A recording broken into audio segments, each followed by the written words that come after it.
Histoire vraie de Guy de Maupassant. Un grand vent soufflait au dehors, un vent d'automne mugissant et galopant, un de ces vents qui tuent les dernières feuilles et les emportent jusqu'aux nuages. Les chasseurs achevaient leur dîner, encore bottés, rouges, animés, allumés. C'étaient de ces demi-seigneurs normands, mi-hobereaux, mi-paysans, riches et vigoureux, taillés pour casser des cornes des bœufs lorsqu'ils les arrêtent dans les foires. Ils avaient chassé tout le jour sur les terres de maître Blondel, le maire d'Éparville, et ils mangeaient maintenant autour d'une grande table, dans l'espèce de ferme château dont était propriétaire leur hôte. Ils parlaient comme on hurle, riaient comme rugissent les fauves, et buvaient comme des citernes. Les jambes allongées, les coudes sur la nappe, les yeux luisants sous la flamme des lampes, chauffés par un foyer formidable qui jetait au plafond des lueurs sanglantes. Ils causaient de chasse et de chiens, mais ils étaient à l'heure où d'autres idées viennent aux hommes à moitié gris, et tous suivaient de l'œil une forte fille aux joues rebondies qui portait au bout de ses poings rouges les larges plats chargés de nourriture. Soudain, un grand diable qui était devenu vétérinaire après avoir étudié pour être prêtre, et qui soignait toutes les bêtes de l'arrondissement, Monsieur Séjour, s'écria « Crébleu, maître Blondel, vous avez là une bobonne qui n'est pas piquée des vers ?» Un rire retentissant éclata. Alors un vieux noble déclassé, tombé dans l'alcool, Monsieur de Varnetot, éleva la voix. « C'est moi qui ai eu jadis une drôle d'histoire avec une fillette comme ça. Tenez, il faut que je vous la raconte. Toutes les fois que j'y pense, ça me rappelle Mirza, ma chienne, que j'avais vendue au comte d'Aussonnel et qui revenait tous les jours dès qu'on la lâchait, tant elle ne pouvait pas me quitter. À la fin, je me suis fâché et j'ai prié le comte de la tenir à la chaîne. Savez-vous ce qu'elle a fait, cette bête ? Elle est morte de chagrin. Mais, pour en revenir à ma bonne, v'là l'histoire. J'avais alors 25 ans et je vivais en garçon, dans mon château de Villebon. Vous savez, quand on est jeune et qu'on a des rentes, et qu'on s'embête tous les soirs après dîner, on a l'œil de tous les côtés. Bientôt, je découvris une jeunesse qui était en service chez des Boulteaux, de Coville. Vous avez bien connu des Boulteaux, Blondel. Bref, elle m'enjôla si bien, la gredine, que j'allais un jour trouver son maître et je lui proposais une affaire. Il me céderait sa servante et je lui vendrais ma jument noire, Cocotte, dont il avait envie depuis bientôt 2 ans. Il me tendit la main. « Topez-la, monsieur Varnetot. » C'était marché conclu. La petite vint au château et je conduisis moi-même à Coville ma jument, que je laissais pour 300 écus. Dans les premiers temps, ça alla comme sur des roulettes. Personne ne se doutait de rien. Seulement, Rose m'aimait un peu trop pour mon goût. Cet enfant-là, voyez-vous, ce n'était pas n'importe qui. Elle devait avoir quelque chose de pas commun dans les veines. Ça venait encore de quelque fille qui aura fauté avec son maître.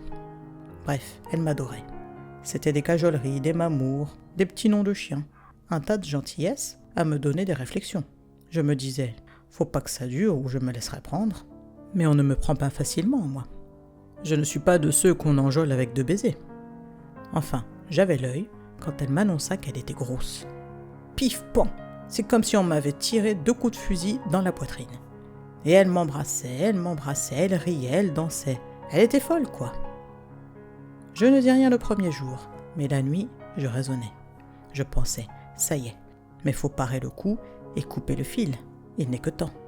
Vous comprenez, j'avais mon père et ma mère à Barneville et ma sœur mariée au marquis d'Ispard, à Rolbec, à 2 lieues de Villebon. Pas moyen de blaguer. Mais comment me tirer d'affaire ? Si elle quittait la maison, on se douterait de quelque chose et on jaserait. Si je la gardais, on verrait tantôt le bouquet. Et puis, je ne pouvais pas la lâcher comme ça. J'en parlais à mon oncle, le baron de Creteuil. Un vieux lapin qui en a connu plus d'une, et je lui demandai un avis. Il me répondit tranquillement. « Il faut la marier, mon garçon. » Je fis un bond. « La marier, mon oncle ? Mais avec qui ?» Il haussa doucement les épaules. « Avec qui tu voudras, c'est ton affaire et non la mienne. Quand on n'est pas bête, on trouve toujours. » Je réfléchis bien 8 jours à cette parole, et je finis par me dire à moi-même. Il a raison, mon oncle. Alors, je commençai à me creuser la tête et à chercher. Quand un soir, le juge de paix, avec qui je venais de dîner, me dit « Le fils de la mère Paumelle vient encore de faire une bêtise. Il finira mal, ce garçon-là. Il est bien vrai que bon chien chasse de race. » Cette mère Paumelle était une vieille rusée dont la jeunesse avait laissé à désirer. Pour 1 écu, elle aurait vendu certainement son âme et son garnement de fils par-dessus le marché. J'allai la trouver et tout doucement, je lui fis comprendre la chose. Comme je m'embarrassais dans mes explications, elle me demanda tout à coup Qu'est-ce que vous lui donnerez à cette petite ?» Elle était maligne, la vieille. Mais moi, pas bête, j'avais préparé mon affaire. Je possédais justement 3 lopins de terre perdus auprès de Sasseville, qui dépendaient de mes 3 fermes de Villebon. Les fermiers se plaignaient toujours que c'était loin. Bref, j'avais repris ces 3 champs, 6 acres en tout, et, comme mes paysans criaient, je leur avais remis, pour jusqu'à la fin de chaque bail, toutes les redevances en volailles. De cette façon, la chose passa. Alors, ayant acheté un bout de côte à mon voisin, M. Daumonté, je faisais construire une masure dessus, le tout pour 1500 francs. De la sorte, je venais de constituer un petit bien qui ne me coûtait pas grand-chose, et je le donnai en dot à la fillette. La vieille se récria. Ce n'était pas assez, mais je tins bon. Et nous nous quittâmes sans rien conclure. Le lendemain, dès l'aube, le gars vint me trouver. Je ne me rappelais guère sa figure. Quand je le vis, je me rassurai. Il n'était pas mal pour un paysan, mais il avait l'air d'un rude coquin. Il prit la chose de loin, comme s'il venait acheter une vache. Quand nous fûmes d'accord, il voulut voir le bien, et nous voilà partis à travers champs. Le gredin me fit bien rester 3 heures sur les terres. Il les arpentait, les mesurait, et prenait mes mottes qu'il écrasait dans ses mains, comme s'il avait peur d'être trompé sur la marchandise. La masure n'était pas encore couverte, il exigea de l'ardoise au lieu de chaume, parce que cela demande moins d'entretien. Puis il me dit « Mais le mobilier, c'est vous qui le donnez ?» Je protestais « Non pas, c'est déjà beau de vous donner une ferme. » Il ricana « Je crains bien, une ferme et un éléphant. » Je rougis malgré moi.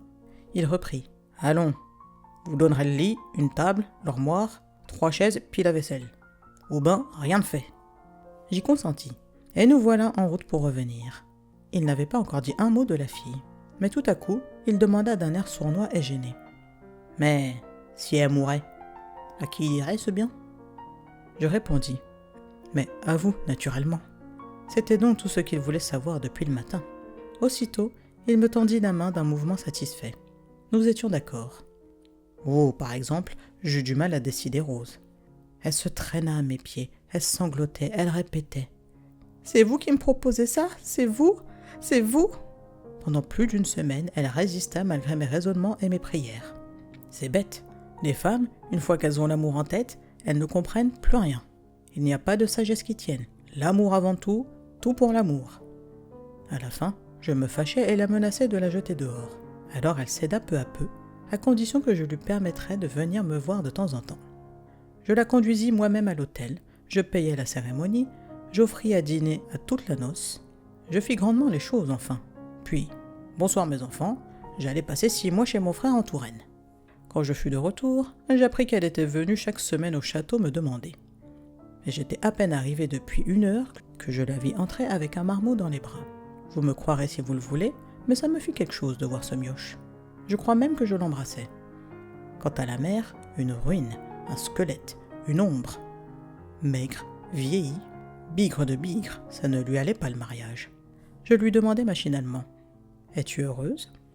Alors elle se mit à pleurer comme une source, avec des hoquets, des sanglots, et elle criait « Je ne peux pas me passer de vous maintenant, j'aime mieux mourir, je ne peux pas !» Elle faisait un bruit du diable. Je la consolai comme je pus, et je la reconduisis à la barrière. J'appris en effet que son mari la battait, et que sa belle-mère lui rendait la vie dure, la vieille chouette. 2 jours après, elle revenait, et elle me prit dans ses bras, elle se traîna par terre. « Tuez-moi, mais je ne veux pas retourner là-bas !» C'est tout à fait ce qu'aurait dit Mirza si elle avait parlé. Ça commençait à m'embêter toutes ces histoires, et je filais pour 6 mois encore.